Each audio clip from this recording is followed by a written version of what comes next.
Warga Sinjai Utara, Kamaludin, meninggal dunia usai melihat langsung sosok Presiden Jokowi.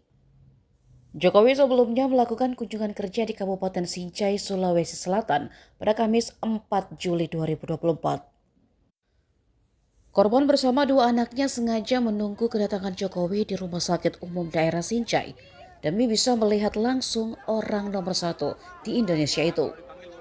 Setelah menunggu 3 jam, Jokowi pun tiba di rumah sakit.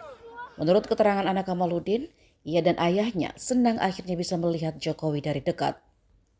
Namun setelah rombongan presiden pulang, tiba-tiba ayahnya jatuh dan kejang-kejang.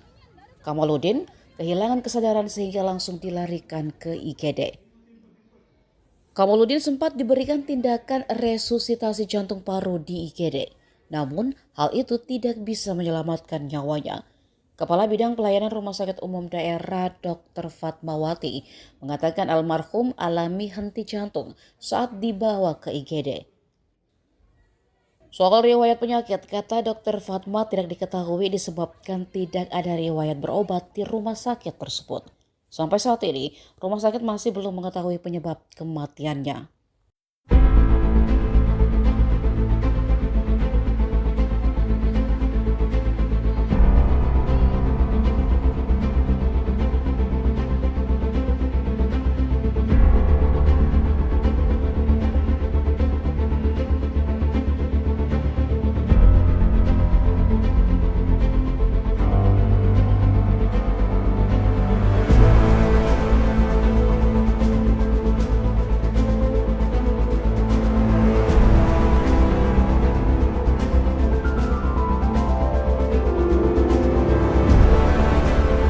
Download Tribun X sekarang, menghadirkan lokal menjadi Indonesia.